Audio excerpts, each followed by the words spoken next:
Hello दोस्तों, नमस्कार। मारुति नंदन academy में आप सभी विद्यार्थियों का स्वागत है। आज हम शिफ्ट 2 1 जनवरी के शिफ्ट 2 वाले पेपर को सॉल्व करेंगे।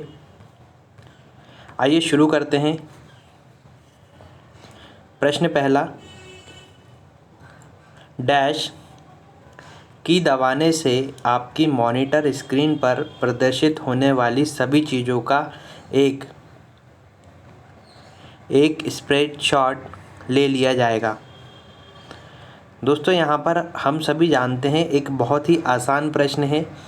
हम सभी जानते हैं कि मोबाइल में स्क्रीनशॉट कैसे लिया जाता है। ऐसे ही कंप्यूटर की स्क्रीन का स्क्रीनशॉट लिया जाता है तो उसको बोला जाता है प्रिंट स्क्रीन। एक बटन होती है। अगर बात करते हैं कहाँ पर होगी ये बटन, तो जब आप सीधे हाथ पर देखेंगे कीबोर्ड पर, तो आपको यहाँ पर नंबर लिखे हुए दिखेंगे। नंबर के जस्ट ऊपर page up, page down, print screen button यहाँ पर मौजूद होती है।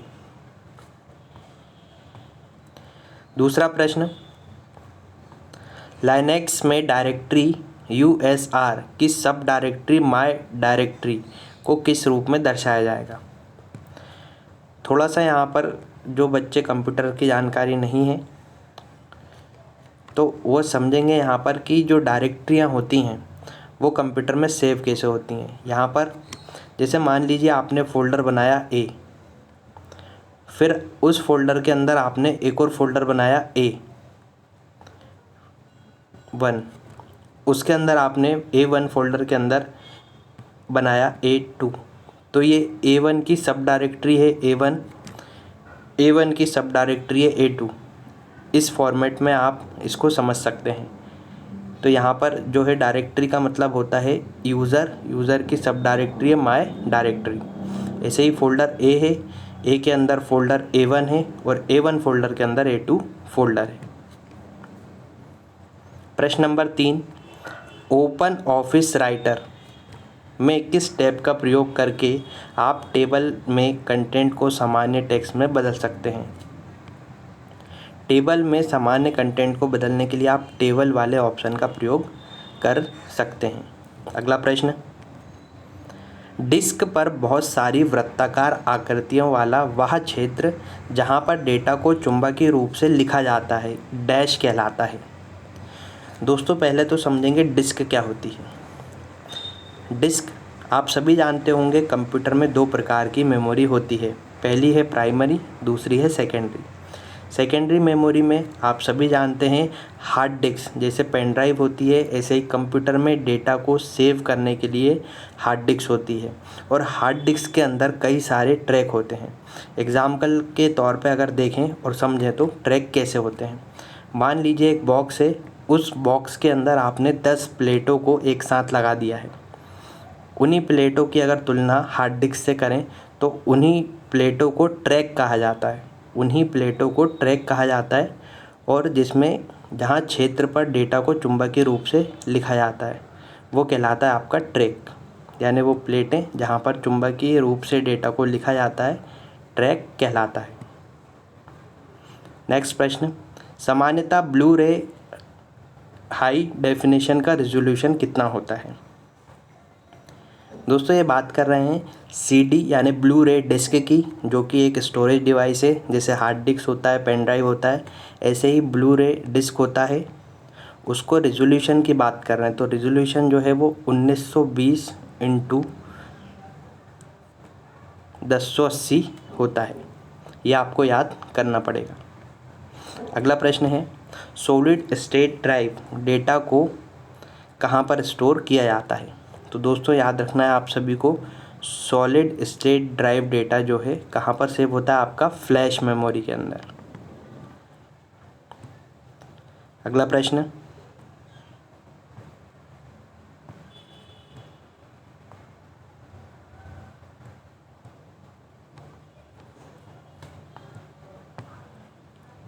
द्वितीय पीढ़ी के कंप्यूटरों में प्रोसेसिंग के लिए निम्न में से किसका प्रयोग किया जाता है। दोस्तों, पहले तो वे विद्यार्थी जिनको पीढ़ी के बारे में जानकारी नहीं है सभी जानेंगे कि कंप्यूटर की कौन कौन सी पीढ़ियाँ होती हैं। दोस्तों, पहली पीढ़ी जो थी कंप्यूटर की उसमें वैक्यूम ट्यूब का प्रयोग किया गया। दूसरी पीढ़ी में ट्रांजिस्टर का प्रयोग किया गया और यही वही प्रश्न है, दूसरी पीढ़ी में कौन सी जो है प्रोसेसिंग के लिए कौन सा प्रयोग किया गया था, तो ट्रांजिस्टर का प्रयोग किया गया था। पहली पीढ़ी में याद रखना है वैक्यूम ट्यूब, दूसरी पीढ़ी में ट्रांजिस्टर। नेक्स्ट प्रश्न है, बिग डेटा में जिस गति से डेटा को उत्पादन होता है वह गति क्या कहलाती है, तो बिग डेटा की जो गति है वो कहलाएगी आपकी बिग डेटा का वेग, यानी वेलोसिटी ऑफ बिग डेटा। अगला प्रश्न है, क्लास 1 ब्लूटूथ डिवाइस की ऑपरेटिंग रेंज क्या होती है। जो अच्छी क्वालिटी के ब्लूटूथ होते हैं यानी क्लास 1 ब्लूटूथ डिवाइस की जो है रेंज, मतलब कहाँ तक कनेक्ट हो जाते हैं, तो याद रखना है आपको 100 मीटर तक ब्लूटूथ डिवाइस कनेक्ट हो जाती है। अगला प्रश्न है, पास्कल लैंग्वेज का आविष्कार किसके द्वारा किया गया।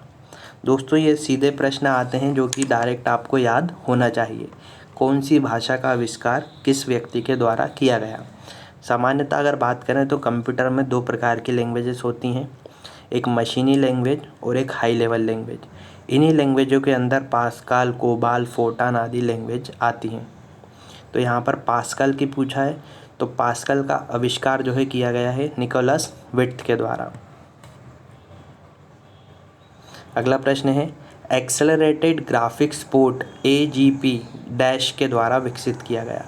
तो सीधा सा प्रश्न है, AGP किसके द्वारा विकसित किया गया है, तो इंटेल कंपनी के द्वारा विकसित किया गया है। अगला प्रश्न, कंप्यूटर में चालू होने पर बूटिंग प्रक्रिया कौन टेस्ट करना शुरू कर देता है। तो यहाँ पर ध्यान देना है आपको, पावर ऑन सेल्फ टेस्ट जो है, जैसे ही कंप्यूटर चालू होता है तो वहाँ पर पावर जो है वहाँ पर सेल्फ टेस्ट यानी खुद से टेस्ट हो जाते हैं। अगला प्रश्न है, निम्नलिखित में से कौन सा फाइल सिस्टम विंडो 98 द्वारा समर्पित है। विंडो 98 के द्वारा कौन सा फाइल का सिस्टम समर्पित है। ये फाइल के सिस्टम है, ये जितने भी हैं सारे क्या हैं, फाइल के सिस्टम है। इसमें विंडो 98 के लिए जो चलाया जाता है वो है F32।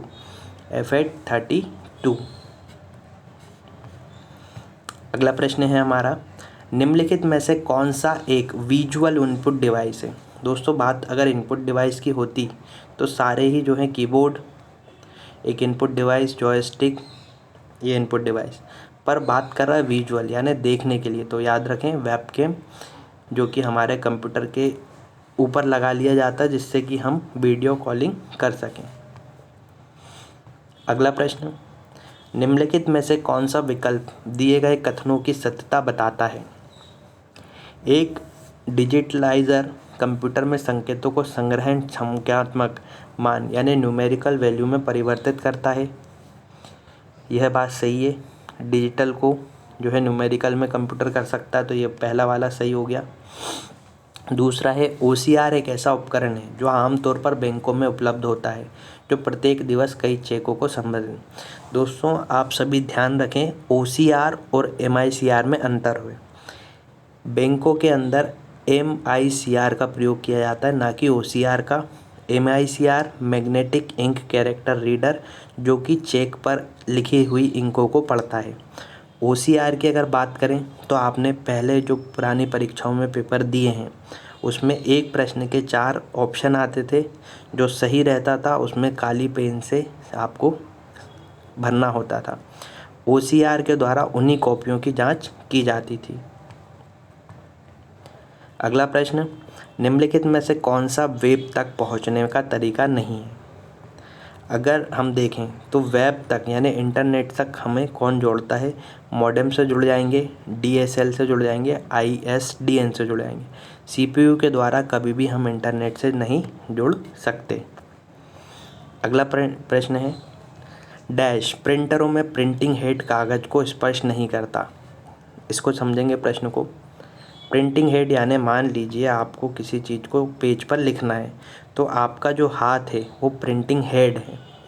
अगर आपको किसी कागज़ पर लिखना है तो आपका जो हाथ है वो प्रिंटिंग हेड है। तो वही प्रश्न है कि प्रिंटिंग हेड कागज़ को स्पर्श नहीं करता, तो ऐसा कौन सा प्रिंटर है, तो वो आएगा नॉन इम्पैक्ट प्रिंटर।